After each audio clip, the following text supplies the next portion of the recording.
عزیز دوستوں، بزرگوں اور بھائیوں، ہماری زندگی کے اندر ایک اہم پہلو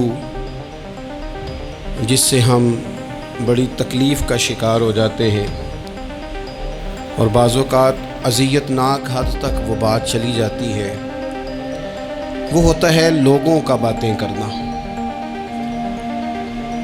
لوگ ایک دوسرے کے بارے میں تبصرہ کرتے ہیں، گفتگو کرتے ہیں۔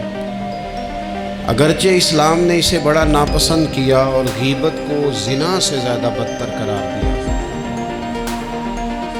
لیکن معاذ اللہ ثم معاذ اللہ لوگ پھر بھی اس اخلاقی کمزوری کا شکار ہو جاتے ہیں اور لوگوں کے بارے میں گفتگو کرتے ہیں۔ پھر لوگوں کی وہ باتیں جب ہم تک پہنچتی ہیں، جس کے بارے میں بات کی جا رہی ہوتی ہے، جب اس تک پہنچتی ہے تو وہ شخص بڑی اذیت کا شکار ہو جاتا ہے۔ وہ ذہنی تکلیف میں بھی آتا ہے، کرب میں بھی مبتلا ہوتا ہے، اور بعض اوقات خدا معاف فرمائے تو بعض لوگوں میں مایوسی بھی پھیل جاتی ہے۔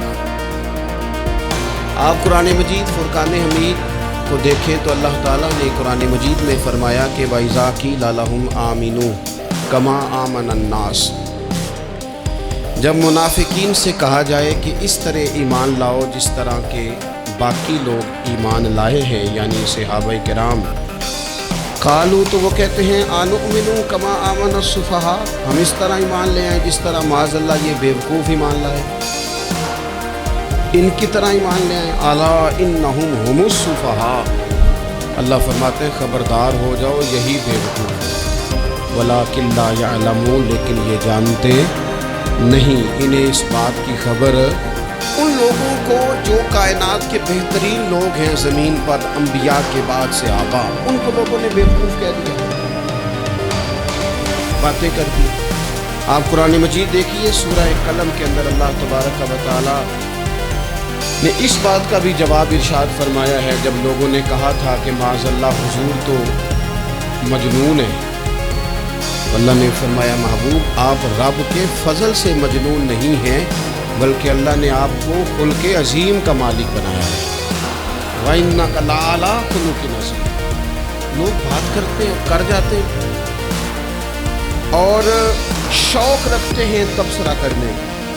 تو میں نے بہت سارے لوگ ایسے زندگی میں دیکھے ہیں جو لوگوں کی باتوں کی وجہ سے اذیت میں آ گئے، تکلیف کا شکار ہو گئے، اور میں اور آپ تو کسی کھاتے میں نہیں۔ حضرت ابوبکر صدیق رضی اللہ تعالیٰ عنہ جیسے لوگ، افضل البشر بعد الانبیاء بالتحقیق حضرت صدیق اکبر، آپ قرآن مجید 30ویں پارے کی تلاوت میں یہ بات دیکھیں گے کہ جب حضرت ابوبکر صدیق نے غریب غلاموں کو خرید کر آزاد کرنا شروع کیا، حضرت بلال حبشی کو، حضرت عامر بن فہیرہ کو اور کچھ غلاموں کو خرید کر آزاد کیا، تو لوگ کہنے لگے کہ یہ بلال نے کبھی کوئی احسان کیا ہوگا ابو بکر پر، تبھی تو خرید کے آزاد کیا ہے، ورنہ کیا ضرورت ہے اتنے پیسے لگانے کی، کوئی تو بات ہوگی۔ اللہ تعالیٰ نے اس کا بھی قرآن مجید میں اعلان فرمایا ابو بکر نے جو کیا ہے رب کی رضا کے لیے کیا ہے۔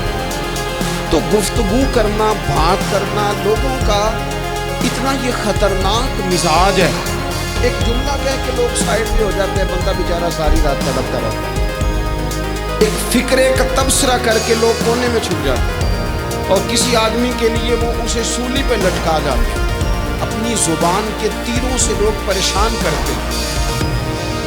پہلے تو اللہ سے یہ معافی مانگے کہ رب اس جرم سے ہمیں محفوظ فرمائے، اور اب تو لوگوں کی زبانیں اتنی لمبی ہو گئی کہ وہ صحابہ تک چلی گئی ہیں، اہل بیت نبوت تک چلی گئی ہیں۔ تبصروں کے شوق میں لوگوں نے یہ دیکھا ہی نہیں کہ میری حیثیت کیا ہے اور میں بات کس کی کر رہا ہوں، میری اوقات کیا ہے اور میں تبصرہ کس پہ کر رہا ہوں۔ بے باک ہونا اور بات ہے، اور بدتمیز ہونا، ان دونوں میں فرق ہوتا ہے۔ تو میرے عزیز، ایک تو اس سے پرہیز کریں، اور پھر دوسرا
یہ تو کریں گے. اب ہوتا کیا ہے، ہم اس کا نفسیاتی اثر لیتے ہیں، ہم اس کا اثر لیتے ہیں. میں اکثر کہتا ہوں سارے لوگ ہی کانوں کے کچے ہوتے ہیں، کچھ تھوڑے زیادہ ہوتے ہیں، کچھ تھوڑے کم ہوتے ہیں. اور بعض لوگ کہتے ہیں اتنے لوگ فلانے بندے کی بات مانتے ہیں. تو میں نے کہا دنیا میں تو آج بھی کافر زیادہ ہیں، کافر زیادہ ہیں، شیطان کے پیروکار آج بھی. تو زیادہ ہونا کوئی حق کی دلیل ہے ہمیشہ؟ یہ کیا بات ہوئی کہ فلانے کی اتنے لوگ بات مانتے ہیں؟ یہاں تو میں نے یہ دیکھا ہے اس معاشرے میں کہ جھوٹے سے جھوٹا آدمی، اس کے بھی فالوور ہوتے ہیں. دغے باز سے دغے باز بندہ، اس کے بھی گویوں کے فالوور، اداکاروں کے فالوور، فلانے کے فالوور. اس کا یہ تو بھئی انسان کا مزاج ہے. ہر بندہ کانوں کا کچا ہے، کوئی تھوڑا زیادہ کچا ہے، کوئی تھوڑا کم کچا ہے. تو باتیں تو ہوگی، لوگ منہ میں زبان رکھتے ہیں تو گفتگو تو کریں گے. اب یہ اثر لینے والے پہ ہے کہ وہ اس کا اثر کس طرح کا لیتا ہے. ہمارے ہاں بڑے بڑے سمجھدار لوگ نفسیاتی ہو جاتے ہیں، بڑی بڑی سمجھدار خواتین نفسیاتی ہو جاتی ہیں. میری ساس باتیں کرتی ہے، میری نند باتیں کرتی ہے، مجھے فلانا باتیں کرتا ہے، مجھے فلانا. بھائی باتیں، جس کے منہ میں زبان ہے اس نے بات تو کرنی ہے. اب آپ نے کیوں یہ دعویٰ کر لیا ہے کہ آپ اتنے اونچے چلے جائیں کہ آپ کو بات ہی کوئی نہ کرے؟ کیا حرج ہے اس میں؟ اگر کوئی آپ کو بات کر دے تو کیا ہیں ہم؟ کسی نے کر لی تو پھر کیا ہوا؟ اس کا اتنا اثر قبول کرنا کہ ساری رات سونا ہی نہ، پریشان ہو جانا. اور بعض لوگ ایسے ہیں جنہیں اتنی باتیں نہیں ہوتی جتنی انہیں ٹینشن ہوتی ہے. یعنی وہ دو بندے کونے میں کھڑے ہیں تو میری ہی بات کر رہے ہیں. اور بھائی وہ اتنا اہم نہیں ہے، انہیں کوئی اور کام بھی ہو سکتا ہے، تیری بات ہی انہوں نے کرنی. بلا وجہ لوگ سمجھتے ہیں کہ میں بڑا اہم آدمی ہوں، وہاں بھی مجھ پہ تبصرہ ہو رہا ہے، یہاں بھی ہو رہا ہے. اس پہلو سے باہر آئیں، اس کمپلیکس سے نکل آئیں. ابن حزم کہتے ہیں کہ مصر میں ایک تاجر بڑا کامیاب ہو گیا تھا، بڑا کامیاب تاجر ہو گیا. تو زندگی میں جتنے لوگ بھی کامیاب ہوتے ہیں ان سے حسد ہوتا ہے. اس سے بھی اس کے ارد گرد کے لوگوں نے حسد شروع کیا. اب تاجروں نے پلاننگ کی کہ اسے خراب کیسے کرنا ہے. وہ ایک دن اپنے گھر سے نکلا، سفید کرتا سفید پگڑی باندھ کے باہر. اب 5-6 لوگوں نے پہلے سے منصوبہ بندی کی ہوئی تھی. ایک صاحب اسے ملے، کہنے لگے ماشاءاللہ آج تو سفید کرتے پر سبز امامہ، سبز پگڑی بڑی ہی اچھی لگ رہی ہے. تو وہ ہنس کے کہنے لگا لگتا ہے آپ سو کے اٹھ کے آئے ہیں، پگڑی تو میری سفید ہے. اس نے کہا چلو پگڑی تو سبز ہی ہے، باقی آپ نہیں مانتے تو آپ کی مرضی. وہ آگے بڑھا. تو اب چونکہ پلاننگ تھی تو ایک شخص اور ملا. اس نے کہا کیا بات ہے، سفید کرتے پر آپ کا پیلے رنگ کا امامہ کیا جچتا ہے. اس نے کہا یار کو خدا کا خوف کر. ہنس کے کہا کیا ہو گیا، تیری اینک کا نمبر تو نہیں تبدیل ہونے والا ہوا؟ اور بھائی میں نے تو سفید کرتا اور سفید ہی امامہ باندھا ہے. اب 2-3 لوگوں کی دفعہ تو وہ مسکرایا، لیکن وہ ڈھیر سارے لوگوں نے منصوبہ بندی کی تھی. وہ جب چوتھے کے پاس گیا تو اس نے بھی کہا کہ کیا بات ہے سفید کرتے پر پیلے رنگ کے امامے کی. اس نے کہا پیلا کہاں ہے. اب وہ غصے ہونے لگا. اب وہ چھٹے کے پاس گیا تو اس نے کہا جناب کیا بات ہے سفید کرتا اور کالا امامہ. اب وہ غصے میں اتنا باولا ہوا کہ پہلے ہنسا پھر رویا. پھر اسے سمجھ نہ آئی کہ دکان کا تالا کس چابی سے میں نے کھولنا ہے. بس وہ شام ہوئی تو اس بیچارے کو بچوں نے روڑے مارنے شروع کر دیے. وہ اتنی تکلیف میں آ گیا کہ لوگ اسے پاگل کہنے لگے. کیوں؟ اس لیے کہ لوگ منصوبہ بندی، افواہ تھی نا کہ میری طبیعت خراب ہے، تو لوگوں نے حال پوچھ پوچھ کر بیمار کر دیا. لوگوں کی باتیں، لوگوں کے تبصرے، لوگوں کے کومنٹس. بولے امام شافعی فرمانے لگے لوگوں کی باتیں پتھروں کی طرح ہوتی ہیں، یہ روڑوں کی طرح ہوتی ہیں. اگر انہیں کمر کے اوپر رکھ لو گے نا تو یہ تمہاری کمر توڑ دیں گی، اور اگر تم ان کو اپنے پیروں کے نیچے رکھ لو گے تو تمہارا قد اونچا ہو جائے گا.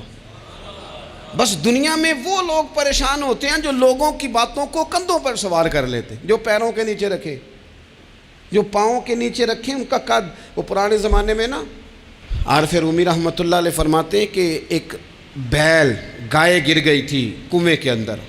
تو اب وہ لوگ اس کو نکال تو نہیں سکتے تھے، تو انہوں نے اس طرح کیا کہ مٹی ڈالنی شروع کر دی کہ اب بدبو آئے گی، پریشانی ہوگی، تو اس کو بند کر دیتے ہیں اندر ہی کنویں کو. کنواں نئی جگہ پہ کھود لیتے ہیں. انہوں نے جب اس کے اندر مٹی ڈالی نا تو وہ گائیں جو تھی وہ مٹی جھاڑ کے تو مٹی کے اوپر آ گئی. انہوں نے پھر مٹی ڈالی تو وہ تھوڑی اور اوپر آ گئی. اور مٹی ڈالی تو اور وہ مٹی ڈالتے گئے اور گائیں وہاں سے کنویں سے باہر آ گئی. لوگوں نے دفن کرنا چاہا, وہ باہر نکل آئی. اور میرے بھائی, لوگ بھی اپنی باتوں میں دفن کرنا چاہتے ہیں, لیکن یاد رکھنا جو چمکنے والے تھے وہ چمکتے ہی رہے. جن کو اللہ نے عزت دی تھی ان کی گھٹائی کوئی نہیں سکا. اتنی لمبی زبانیں کھول کے لوگوں نے صحابہ کے بارے میں باتیں کی. باتیں ہو رہی ہیں. لوگ جن کو دبانا چاہتے تھے, آج نہیں صوفیاء کی مخالفت شروع ہوئی, ان کے زمانے میں بھی ہوئی. ان کے دور میں ان کے خلاف کتابیں لکھی گئیں. لکھنے والے خدا جانے کہاں ہیں, اور داتا صاحب ہو رہی ہے, خواجہ صاحب ہو رہی ہے. حضور غوث اعظم کے ان کے زمانے میں بھی ایسا نہیں ہوا کہ بڑی خوشی سے لوگوں نے آگے بڑھ کے پھول ڈالے ہوں. ان کے دور میں باقاعدہ جتھے تیار ہوئے, جتھے, اور پورا کام کیا گیا. اور ویسے بھی اگر کوئی شخص آپ کا مخالف ہی نہیں ہے تو پھر آپ کو چمکنے کا مزہ کیسے آئے گا؟ کوئی تو مخالف ہو نا, کوئی تو ہو نا جو کوئی بات کرے. دیکھیں نا, اگر اندھیرا نہ ہو, رات نہ ہو, تو بلب کی کوئی اہمیت رہ جائے گی؟ یہ چمکتا ہی تب ہے جب اندھیرا زیادہ ہوتا ہے. ہم کہتے ہیں اندھیرا ہو گیا, اور بھائی تجھے چمکنے کا موقع دیا ہے اندھیرے نے, تجھے اس نے عروج دیا. تم دیے باد مخالف سے نہ گھبرا اے عقاب, یہ تو چلتی ہے تجھے اونچا اڑانے کے لیے. تو باتوں سے پریشان نہ ہو. میں نے کہا کہ اگر آپ باتوں کا پہاڑ بنا کے اوپر سوار ہو جائیں گے نا تو قد اونچا کریں گی باتیں. جو بندہ ڈسکس ہونے لگ جاتا ہے وہی تو مشہور ہوتا ہے, اسی کی تو بات ہوتی ہے. دیکھیں کیا ہوتا تھا بھلا مکے میں. کوئی بندہ باہر سے آتا تو ابو جال اسے کھڑا کر کے کہتا حضور کے پاس نہ جانا. تو کہتا پتہ تو کروں بھلا نبی پاک کے پاس کیا ہے, پتہ تو کروں بھلا حضور کے پاس کیا ہے. تو جن سے تعارف نہیں ہونا تھا وہ بھی تعارف کرا رہے تھے رسول پاک کا. تو اس لیے باتوں سے گھبرا جانا. ہاں, ایک بات ہمیں کتاب و سنت میں ملتی ہے, اس پر ضرور غور کریں. تہمت والی جگہ سے بچیں, تہمت کا موقع نہ دیں. مطلب بلا وجہ ہی اپنے لیے بحث کا دروازہ کھولنا یہ درست نہیں ہے. اپنے لیے ہم نا دروازے کھول لیتے ہیں بحث کے, مفت کی بحث ہو رہی ہے, فلانا بھی ڈسکس کر رہا ہے. کچھ چیزیں ایسی ہوتی ہیں جو سب کی سمجھ کی نہیں ہوتی, وہ سب کے سامنے ڈسکس کرنا ضروری نہیں ہوتا. حضرت سیدنا ابو ہریرہ رضی اللہ تعالیٰ عنہ فرمایا کرتے تھے, مجھے نبی پاک علیہ السلام نے علم کی 2 تھیلیاں دی ہیں, میں نے ایک کھولی ہے تمہارے سامنے, ایک کھولی ہے, دوسری نہیں کھولوں گا. اس لیے کہ ہر بندے کو بات اس کے ظرف کے مطابق کرنی چاہیے. تو موقع نہ دیں. نبی پاک صلی اللہ علیہ وسلم نے فرمایا, اس بندے نے اپنی, یہ بخاری میں موجود ہے, فرمایا اس نے اپنی عزت اور اپنی جان کو محفوظ کر لیا جو فتنے والی جگہ سے بچ گیا. جہاں تہمت لگ سکتی ہے اس جگہ سے بچیں. جان بوجھ کے لوگوں کو موقع نہ دیں باتیں کرنے کا, جان بوجھ کے موقع نہ دیں. جامع ترمذی کے اندر حدیث موجود ہے, حضرت سیدنا عمر فاروق رضی اللہ تعالیٰ عنہ نے ایک موقع پر اجازت مانگی تھی نبی پاک صلی اللہ علیہ وسلم سے. عرض کیا, یا رسول اللہ صلی اللہ علیہ وسلم, مجھے آپ اجازت دے دیں, میں عبداللہ بن ابی سلول کی گردن اڑا دوں, یہ منافق بار بار آڑے آتا ہے, بار بار تکلیف دیتا ہے, آپ مجھے اجازت دیں میں اسے قتل کر دوں. تو اب وہ چونکہ کلمہ پڑھتا تھا, ساتھ تو رہتا ہی تھا نا, بہت سارے لوگ اسے مسلمان جانتے تھے. تو حضرت سیدنا عمر فاروق رضی اللہ تعالیٰ عنہ نے اجازت چاہی, کہ یا رسول اللہ صلی اللہ علیہ وسلم, اگر آپ مجھے اجازت دے دیں, یہ ترمذی میں موجود ہے, یعنی آپ اس جگہ سے بچیں جہاں تہمت لگ سکتی ہے, جہاں بلا وجہ کسی شخص کو شر پھیلانے کا موقع مل سکتا ہے. یا رسول اللہ مجھے اجازت دے, میں عبداللہ بن ابی سلول کی گردن اڑا دوں. تو نبی پاک صلی اللہ علیہ وسلم نے فرمایا کہ عمر, اگر میں تمہیں ایسا کرنے کی اجازت دوں گا تو لوگ کہیں گے کہ وہ اپنے قریبیوں کو انہوں نے مروانا شروع کر دیا ہے, ساتھ والوں کو ہی مروانا شروع, لوگ تو اسے مسلمان سمجھتے ہیں نا. تہمت والی جگہ سے. بلکہ بخاری شریف میں اسی طرز کا ایک اور پیغام بھی ہمارے لیے موجود ہے. یہ جو حرم شریف آج ہمارے سامنے ہے نا, بیت اللہ شریف, اس میں ایک پیچھے مقام ہے جس کو حتیم کہا جاتا ہے. یہ خانہ کعبہ کا حصہ ہے. حضور صلی اللہ علیہ وسلم کے اعلان نبوت سے پہلے جب قریش مکہ نے اسے تعمیر کیا نا دوبارہ سے, تو انہوں نے چندے کا کوئی اس طرح کا مزاج بنایا تھا کہ اس بندے سے پیسے لینے ہیں جس کے بالکل ہی جائز ہوں. اس ترتیب سے انہوں نے خانہ کعبہ کی تعمیر کی کہ پھر وہ ساری تعمیر نہ کر سکے, حتیم باہر رہ گیا. تو نبی پاک صلی اللہ علیہ وسلم نے ایک دن فرمایا, بخاری میں موجود ہے, حضور فرمانے لگے, عائشہ, اگر تمہاری قوم جاہلیت کے قریب نہ ہوتی کیونکہ ابھی قریب جاہلیت چھوٹی ہے نا، ابھی لوگوں نے کلمہ پڑھنا شروع کیا ہے۔ فرمایا اگر یہ جاہلیت کے قریب نہ ہوتے تو میں کعبے کو انہی بنیادوں پر دوبارہ بنا دیتا جن بنیادوں پر حضرت ابراہیم علیہ السلام نے بنایا تھا، لیکن چونکہ یہ جاہلیت کے قریب ہیں، ان کی سمجھ میں چیز نہیں آئے گی، یہ شک میں پڑ جائیں گے، پریشان ہو جائیں گے، لہذا میں یہ کام نہیں کرتا۔ بہت ساری چیزیں ایسی ہیں کہ جن کی وجہ سے بعض سادہ لوگ ابہام کا شکار ہوتے ہیں، ابہام کا۔ ہمارے علماء نے اس طرح کیا کہ بڑے طے کر کے عقائد کے عنوانات امت تک پہنچائے۔ ہر آدمی ہر شعبے کا اسپیشلسٹ نہیں ہوتا، بہت سارے لوگ باتیں مریض کے سامنے کرنے والی نہیں ہوتی، وہ صرف لواحقین کو بتانے والی ہوتی۔ پھر کچھ لوگ اور آئے جنہوں نے کہا کہ ہم تو ایفیشنسی دکھائیں گے، کچھ خاص ہر بات کھول کر لوگوں کے سامنے رکھیں گے۔ اس کا نقصان پھر یہ ہوتا ہے کہ سادہ لوگ مشکلات کا شکار ہوتے ہیں۔ وہ پھر جب کہتے ہیں ہر چیز ڈسکس کر لینی چاہیے تو پھر باتیں دور نکل جاتی ہیں۔ پھر لوگوں نے انبیاء کرام علیہم السلام کی اجتہادی خطاؤں کو ڈسکس کرنا شروع کیا۔ ربنا ظلمنا انفسنا، اگر حضرت آدم یہ لفظ کہیں تو ان کے لیے تو ٹھیک ہے، لیکن اگر کوئی غلام اور امتی اور بیٹا اٹھ کے یہ لفظ کہے تو اس کے لیے ٹھیک نہیں ہے۔ تو میرے عزیز ایسے کام نہ کریں جس کی وجہ سے بلا وجہ بحث کا۔ ہمارے یہاں کچھ لوگوں کو شوق ہے خبروں میں رہنے کا، وہ ایسی باتیں چھیڑتے ہیں جن سے نہ وہ خبروں میں رہ سکیں۔ میں نے دیکھا ہے وہ کہتے ہیں جی میں نے کوئی انوکھی بات کرنی ہے۔ بھئی انوکھی بات کرنے سے بندہ مشہور تو ہو جاتا ہے۔ ہمارے زمانے میں مشہور ہی وہ ہوتا ہے جو دوسروں سے ذرا ہٹ کے بات کرے، انوکھی کرے۔ وہ ہمارے لطیفہ لکھا ہے نا، ایک اہل عرب کا ایک ہجا نام کا عربی کا ایک لطائف سنانے والا شاعر ہے، تو وہ کہتا ہے کہ ایک شخص نے ایک دفعہ کہہ دیا تھا گدھا کھانا جائز ہے۔ بڑے بڑے علماء اس کے گھر چلے گئے کہ بھئی کوئی دلیل، کوئی جزیہ، کوئی کہاں سے، کوئی کتاب، کوئی حوالہ، کوئی شے۔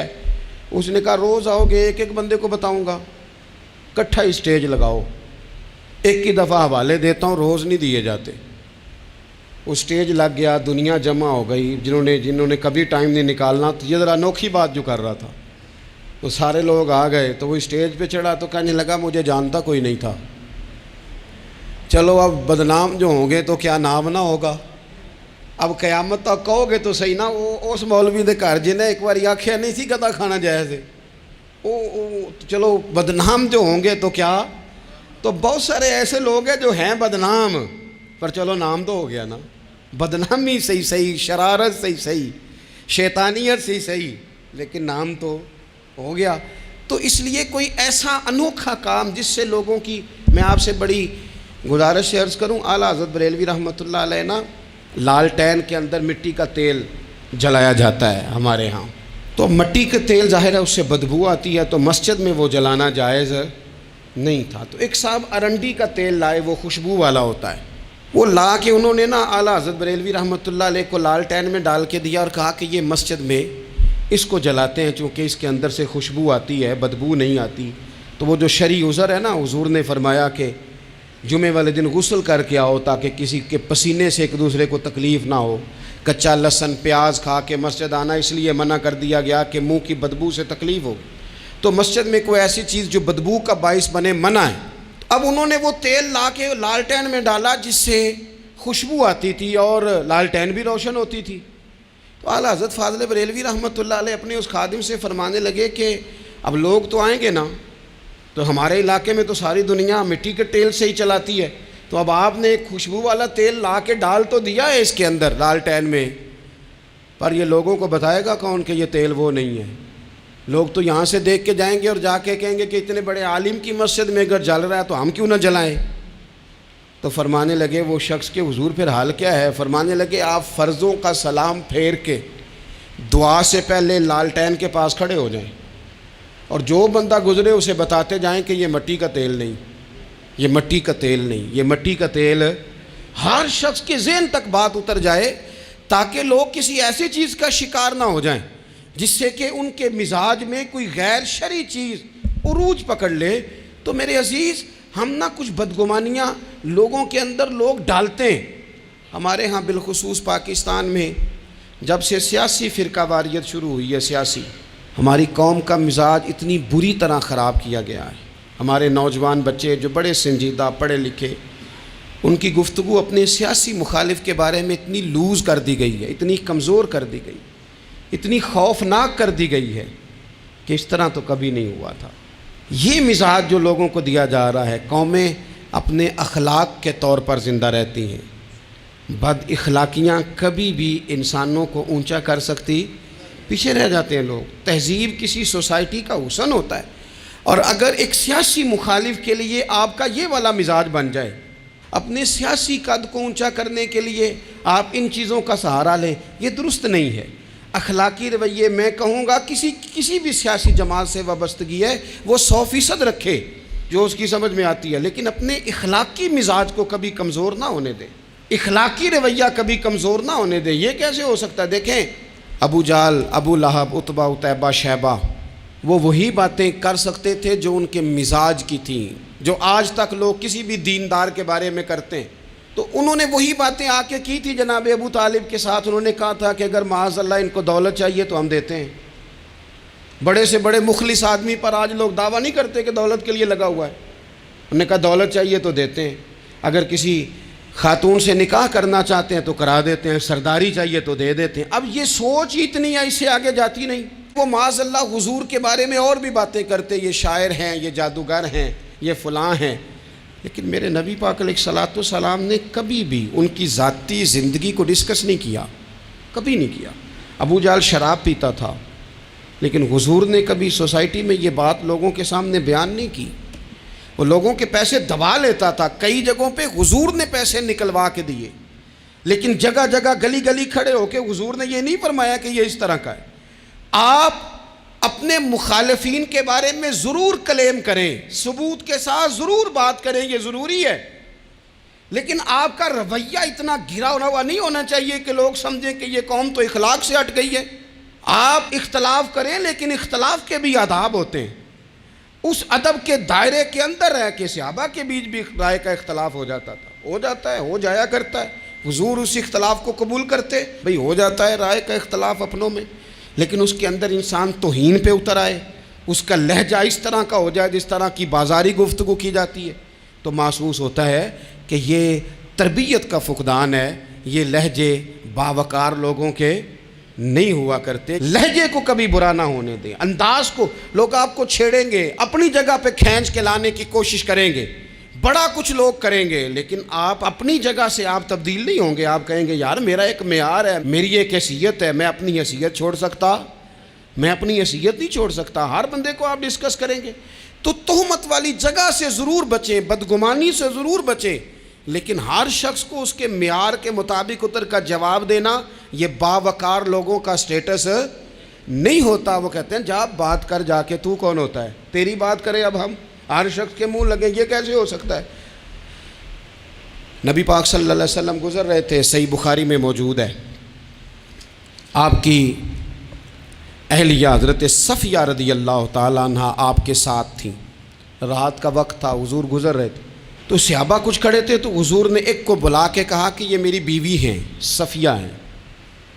عرض کرنے لگے حضور مجھے میری ماں روئے، میں کوئی آپ کے بارے میں بدگمانی کرتا؟ تو حضور نے جواب میں کیا کہا؟ محبوب فرمانے لگے جس طرح رگوں میں خون گردش کرتا ہے نا، شیطان بھی اسی طرح ہی گردش کرتا ہے. گویا حضور بتا رہے ہیں کسی وقت بھی بدگمانی پیدا کر دیتا ہے. میں تمہیں بتا رہا ہوں کہ اپنی اہلیہ کے ساتھ جا رہا ہوں، میری بیوی ہے. کوشش کریں کہ آپ اس جگہ سے بچیں جہاں باتیں ہو رہی ہوں. اور اس پہلو پہ تیسری گزارش اس عنوان پر یہ ہے کہ اگر کسی کے بارے میں باتیں ہو رہی ہوں تو فٹافٹ اس کا حصہ بننے کی کوشش نہ کریں، بلکہ آپ کے پاس جب تک کوئی شرعی ثبوت نہیں ہے تب تک آپ اس بات کا حصہ نہ بنیں. ہمارے ہاں بات ہو رہی ہوتی ہے تو 2-4 بندے دوڑ کے نا اپنا بھی حصہ ڈالتے ہیں. بلکہ میں بڑی ذمہ داری سے یہ بات عرض کروں گا، بات لمبی ہوتی تب ہے جب کوئی بندہ درمیان میں کہہ دیتا ہے نا نہیں تجھے تو تھوڑا پتہ ہے، تھوڑا میں بھی کرتا ہوں. وہ کئی دفعہ وعدہ معاف گواہ بن جاتا ہے، جا کے دوسروں کو خبر کرتا ہے اس نے یہ کہا ہے. حالانکہ بندہ اس سے پوچھے کہ اگر انہوں نے کہا تھا تو اتنا سجن تھا تو وہاں جواب دے کے کیوں نہیں آیا؟ تجھے چاہیے تھا وہیں جواب دیتا، وہیں جا کے جواب دے دیتا ایک بزرگ کی خدمت میں ایک دفعہ حاضر تھا، ایک بڑے عالم تھے، تو ان کے پاس آ کے ایک شخص نے کہا کہ فلاں آدمی آپ کے بارے میں یہ بات کر رہا تھا، تو وہ ہنس پڑے، فرمانے لگے پھر آپ کہاں تھے؟ کہنے لگے میں وہیں تھا۔ فرمانے لگے میرا اور آپ کا رشتہ کس طرح کا ہے؟ کہنے لگا جی میں تو شاگرد ہوں، ارادت مند ہوں۔ تو فرمانے لگے پھر آپ میرے پاس سوال لے کے آ گئے ہیں، آپ نے وہاں جواب کوئی نہیں دیا۔ فرمانے لگے اب تو میرے سامنے بیٹھ، پہلے اس سوال کا جواب میں تجھے دوں، پہلے تجھے قائل کروں۔ اگر تو قائل ہوتا نا تو پھر تو یہ بات لے کے میرے پاس نہ آتا، پھر تو وہاں تو کلیئر کر آتا۔ تیرے اندر کجی ہے، تو بات کا حصہ بنا ہے، اور میرے نزدیک اس سے بڑا تو مجرم ہے کہ تو نے بات کو سنا ہے۔ وہ تو کوئی ہے، اور تو اپنا تھا، تو نے اپنا ہو کے یہ باتیں سنی، تو نے ہاں کی، تو وہاں بیٹھا رہا، تو اپنا تھا۔ اور حضور نے فرمایا محبت تو بندے کو اندھا بہرا اور گونگا کر دیتی ہے، جو کسے دا عاشق ہوئے ہوتے گل اسے دی کرد ہے، 100 مکر بہانے کر کے وہ دے ہی مرنے مرد ہے۔ تو نے سن کیسے لی؟ تیرے کانوں نے گوارا کیا؟ پہلے تو مطمئن ہو نا، تو اگر مطمئن ہوتا تو بات آگے وہیں جواب دے کے آتا۔ جب تو ہی غیر مطمئن ہے تو میں کسی اور کو کیا جواب دوں؟ تو مدد کریں اپنے بھائی کی اس معاملے میں کہ اگر آپ کلیئر ہیں تو پھر آپ اسے وہیں کلیئر کریں، کہیں یار میری بات سن، یہاں تک تو بات ٹھیک ہے، اس بات کا میں گواہ ہوں، یہ ہو سکتی نہیں۔ اور نبی پاک کا یہ طریقہ ہے۔ مسند امام احمد بن حنبل میں حدیث موجود ہے، حضرت عبداللہ ابن مسعود رضی اللہ تعالیٰ عنہ، کمال آدمی حضرت عبداللہ ابن مسعود، حضور نے فرمایا عبداللہ ابن مسعود سے قرآن سیکھا کرو، یہ اسی طرح پڑھتے ہیں جس طرح میرے اوپر نازل ہوا تھا۔ حضرت عبداللہ ابن مسعود کو نبی پاک علیہ السلام نے فرمایا درخت پہ چڑھ کے ذرا میرے لیے مسواک تو اتار دو۔